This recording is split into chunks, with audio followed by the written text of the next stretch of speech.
Bonjour. Bonjour. Bonjour. Bonjour, je suis Nathalie Guéritz de la société IBM. Donc déjà, je voudrais remercier Leader Occitanie pour nous laisser intervenir aujourd'hui. Et merci aux présents. Ça va être enregistré, vous pourrez suivre ça en enregistrement directement. Donc pendant la prochaine demi-heure, ce qu'on se propose de faire avec Isabelle et Athème, c'est de vous proposer de vous présenter un programme qui a été monté en 2020, un programme de formation. Tu peux commencer à projeter, Oui, Athème, s'il te bien sûr. plaît. Voilà. Donc, ce programme s'appelle l'Académie IBM. Il a été monté en partenariat avec LearnQuest et Need Demand, également hébergé à la Cité de l'économie et des métiers de demain, et puis avec le support de la région Occitanie. Donc là, vous voyez l'inauguration qui s'est déroulée en présence de Madame la Présidente, Carole Delga, et Monsieur Michael Delafosse. Ce qu'on se propose de faire, c'est de vous présenter plus cette académie, comment elle a été faite et préparée pour la première promotion, et puis détailler un peu plus la suite. Donc Isabelle, je te laisse la parole si tu veux détailler un peu l'agenda. D'accord, merci beaucoup Nathalie. Bonjour à tous, je suis Isabelle Iriart, je représente LearnQuest France, le fournisseur officiel de formation IT pour IBM, donc partenaire formation, et suis basée à Montpellier. Alors juste, LearnQuest est certifié Calliope, et c'est une association entre LearnQuest, Nidemand, IBM, qui se sont associés donc pour monter l'académie IBM, qui forme des développeurs et développeuses d'applications en intelligence artificielle avec les outils de la communauté open source. Alors l'agenda aujourd'hui, si vous êtes d'accord, on propose de vous faire un bilan de la première Académie IBM qui a eu lieu entre septembre 2020 et avril 2022, donc sur ce thème, développeur d'applications en intelligence artificielle. Ensuite, Athème vous présentera également le nouveau projet d'une nouvelle académie IBM qui démarrera en 2022 et se terminera en 2024 sur le thème de développeur d'applications JavaScript avec une option cette fois-ci soit d'intelligence artificielle, soit de cybersécurité. Donc, nouveau programme, nouveau contenu, Athème vous présentera cette partie. Ensuite, on fera le wrap-up, on répondra à vos questions et on vous présentera aussi les prochaines étapes si vous êtes intéressés. Et puis, si on a le temps, une vidéo de la première académie IBM vous sera présentée en espérant qu'elle sera fluide et que ça marchera correctement. Voilà, Athème, c'est à toi. Bonjour à tous, merci de nous accueillir. Athème Kalal du CFA Need Demand. On est centre de formation depuis maintenant une dizaine d'années sur Montpellier où on dispense des formations dans le digital d'une manière générale. Et on a participé effectivement en tant que centre de formation et donc direction pédagogique à cette formation Académie IBM qui a accueilli une vingtaine d'apprenants avec des profils très hétérogènes comme toutes les formations qui sont à destination des demandeurs d'emploi. On a privilégié dedans le travail en groupe et on a subi l'impact des conditions sanitaires qui nous a obligés un petit peu à mixer le distanciel et le présentiel, mais ça s'est globalement bien passé. La formation était particulièrement orientée open source. Elle avait fait 7 mois de formation théorique avec beaucoup de projets web, mobile, clients lourds et de l'intégration de solutions IA.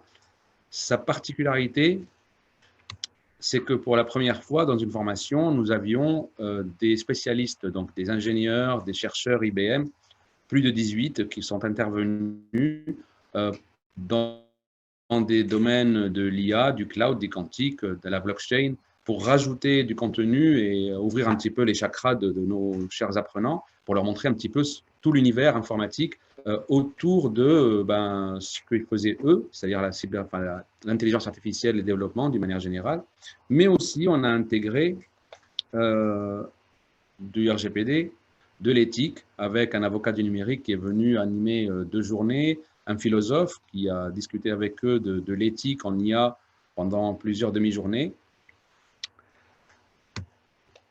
Résultat, Chaque apprenant a passé 13 badges IBM qui attestent de sa compétence dans certains domaines, en deep learning, en machine learning, etc., tout ce qui concerne l'intelligence artificielle.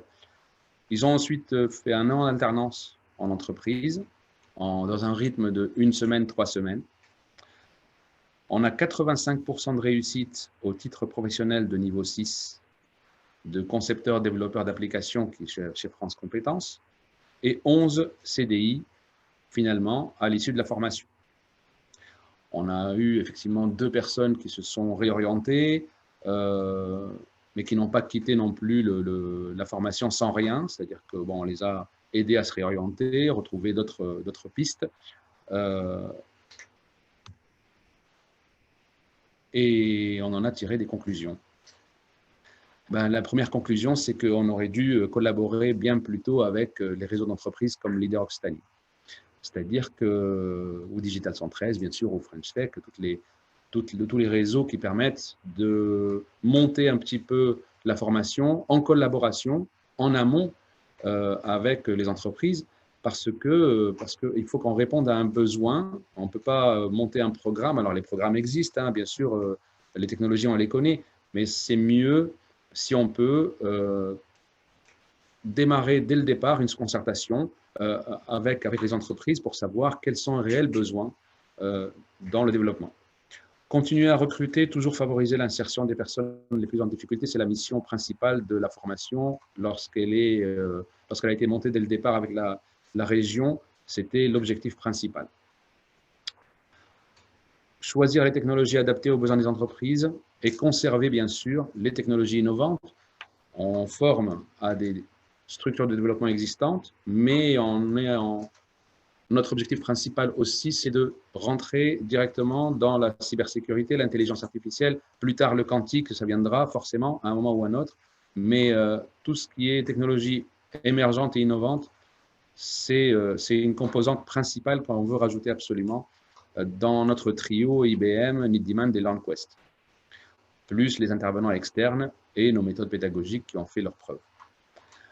Voilà, je ne voulais pas m'attarder trop sur la première partie qui concernait le bilan de la première. Ce qui m'intéresse le plus, c'est de montrer un petit peu le projet de la suivante. Deuxième promo, qui va normalement démarrer à l'automne prochain. Démarre aujourd'hui en réalité avec la concertation avec les réseaux d'entreprises. Aujourd'hui, on est déjà en concertation avec le plus d'entreprises possible pour recueillir leurs besoins, savoir de quelle technologie ils sont le plus friands, qu'ils nous fassent part de leurs requêtes, parce qu'on a gardé dans notre programme un module ou des modules spécifiques qui puissent y répondre, comme par exemple de l'Angular, du React, etc. Enfin, c'est des choses classiques qui sont demandées énormément lorsqu'on arrive à la partie alternance, mais qui peuvent faire partie de nous, de notre formation, sachant que nous, on prévoit 5 mois cette fois-ci de formation intensive, qui prépare toujours à un RNCP de niveau 6, avec une dominante, cette fois-ci JavaScript, dans le développement, et une alternance qu'on préparera en amont, de 17 mois. Une spécialisation à la fin, soit en intelligence artificielle, soit en cybersécurité. Sachant que ces 2 spécialisations donneront un titre particulier, qui sont des certifications IBM, qui sont soit l'AI Engineer ou l'analyste cybersécurité, dans l'un ou l'autre cas.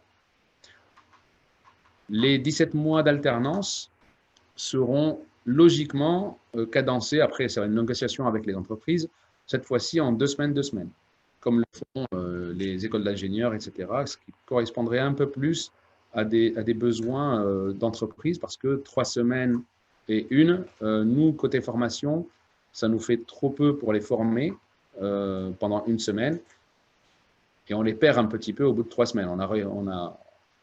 On l'a réalisé pendant la première partie, la première formation. On s'est aperçu effectivement qu'en 1 semaine, on ne faisait que colmater quelques brèches, mais on ne formait plus réellement. Et là, on a un programme quand même assez costaud de cybersécurité ou d'IA, sachant qu'en plus, on répond à des besoins spécifiques qui auront été dictés par les entreprises.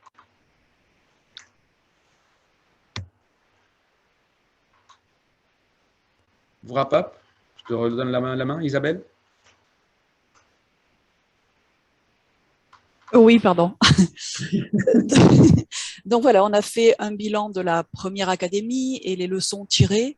Et on vous a présenté le nouveau programme qui inclut plus en amont les entreprises locales pour modifier en fait le contenu de la nouvelle mouture de cette académie IBM.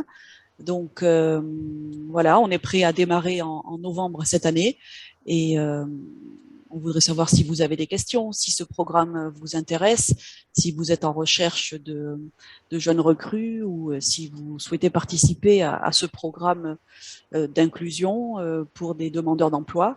Voilà, on vous laisse la parole. Est-ce que vous avez des questions par rapport à ça?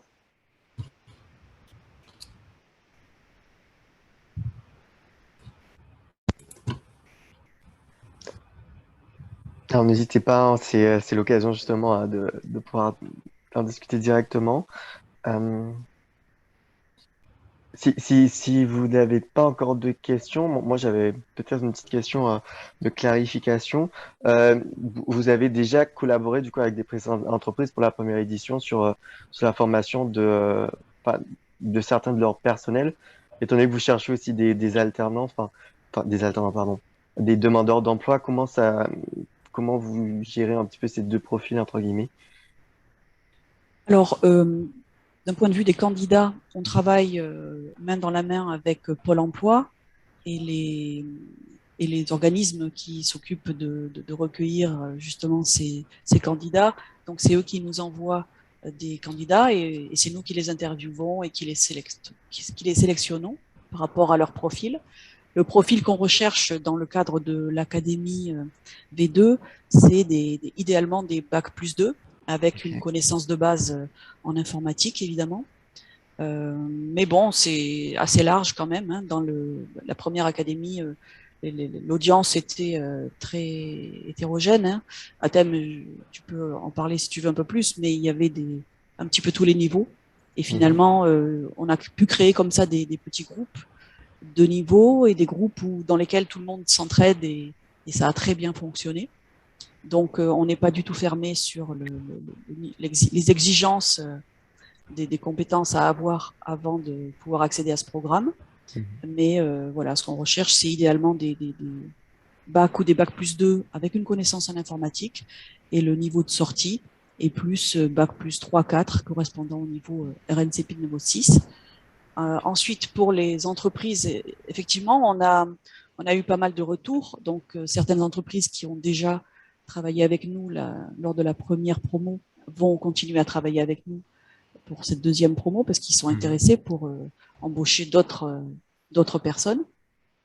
Voilà, Athème, est-ce que tu veux rajouter? Oui, non, mais c'est vrai qu'on a accueilli des profils très hétérogènes qui vont du bac, voire infra-bac pour certains, mais avec une expérience éventuelle en informatique jusqu'à la thèse, jusqu'au doctorat.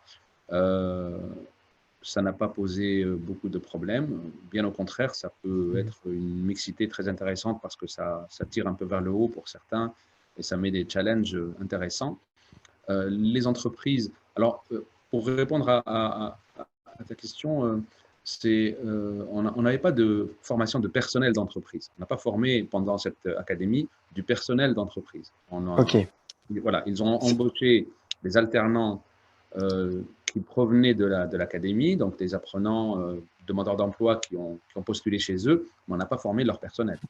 Ok, bon, du coup, l'idée, c'est vraiment que les entreprises expriment leurs besoins et derrière, l'académie permet d'atteindre certains métiers afin de répondre à ces besoins du coup par la formation que vous effectuez.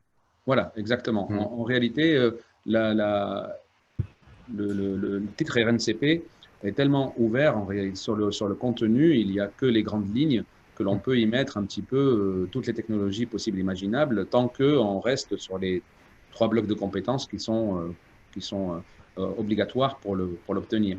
Donc l'idée, c'est de recueillir des besoins pour pouvoir monter le programme dans ses détails, non pas dans sa spécificité globale, parce que celle-là, on la connaît. Le titre, c'est cybersécurité, c'est IA.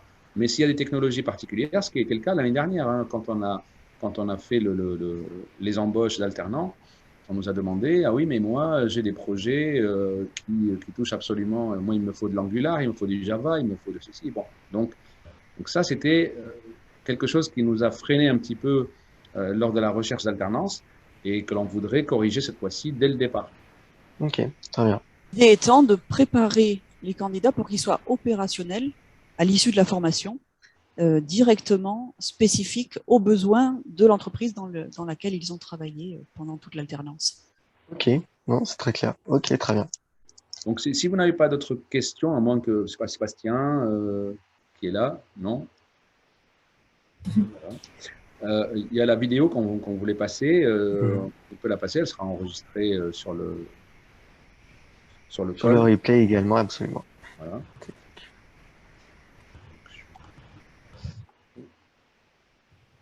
L'Académie IBM, c'est un projet qui est né de la collaboration de la région Occitanie, d'IBM et de Need Demand avec l'aide de LearnQuest.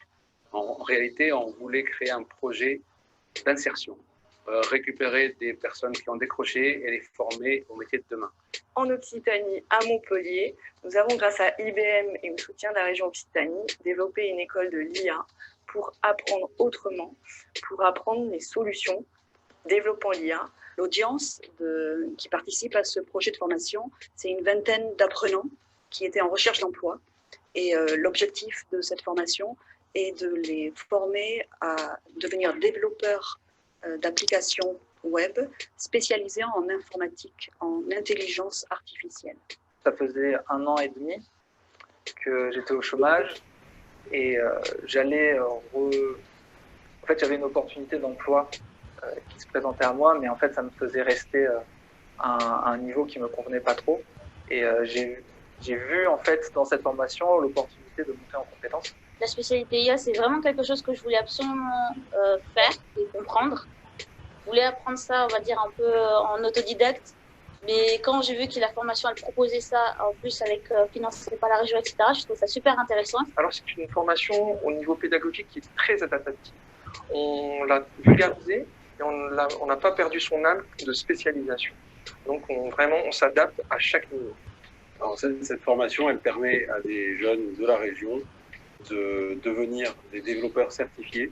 Et vraiment, ce qu'on cherche, c'est à ce qu'ils trouvent un emploi le plus facilement possible. It's so interesting to do this training because I have a base of the programmation and I would like to improve my skills. Tous les étudiants que l'on reçoit aujourd'hui ont soit décroché de l'enseignement classique, soit ont perdu leur emploi. Et il faut les raccrocher, mais il faut les raccrocher au métier de demain. Avant, j'étais chauffeur en poids lourd et suite à l'accident du travail, j'ai été obligé de me reconvertir. C'est pour ça que j'ai choisi cette formation. Je partais de zéro avec ma formation initiale et aujourd'hui, je suis capable de me présenter à un poste de développeur. On va dire que j'ai vraiment appris tout ce qui était les métiers de l'info via cette formation et surtout via l'alternance. Le développement, parce que je ne connaissais pas du tout. Et j'ai appris beaucoup de choses sur l'intelligence artificielle. Ce qui m'a poussé à m'inscrire à cette formation, c'est que du coup, moi, à la base, j'étais dans un métier qui n'a pas d'emploi ici à Montpellier, donc je n'étais pas d'ici. Du coup, j'ai toujours été intéressé par les nouvelles technologies, l'informatique, et donc je me suis lancé. The big things things for the machine learning and all for the AI, that's really interesting part. Cette formation représente pour moi l'opportunité de pouvoir me réorienter de façon rapide et de tout de suite être dans le milieu professionnel. Le fait que comme c'est une spécialité, c'est aussi très intéressant et le fait qu'en plus, via cette formation, on peut aller en alternance, donc en plus d'expérience dans les entreprises, ça rajoute vraiment quelque chose. Le résultat du projet qui aboutit avec plus de 95% des apprenants qui ont signé un contrat de travail, c'est vraiment l'objectif recherché. En fait, je m'enrichis humainement, continuellement, avec toute cette variété, toute cette panel d'étudiants. On est tout le temps tous très heureux d'apprendre. On apprend et ils apprennent. Je suis très fier de ce montage et des résultats que nous avons obtenus. Nous souhaitons une très belle carrière professionnelle et nous souhaitons de nouvelles belles aventures avec IBM.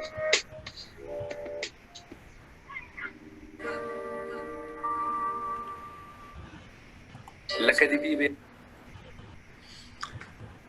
Voilà, donc l'idée c'est que sur nos mails respectifs de Nathalie, de moi et d'Isabelle, on puisse éventuellement recevoir des propositions, des demandes particulières en me disant voilà, moi je suis intéressé, mais par contre j'ai un besoin particulier spécifique sur telle et telle technologie, sur tel ou tel calendrier également, parce que bon, le calendrier, nous, il est plus ou moins fixé, mais il est encore assez souple pour l'instant.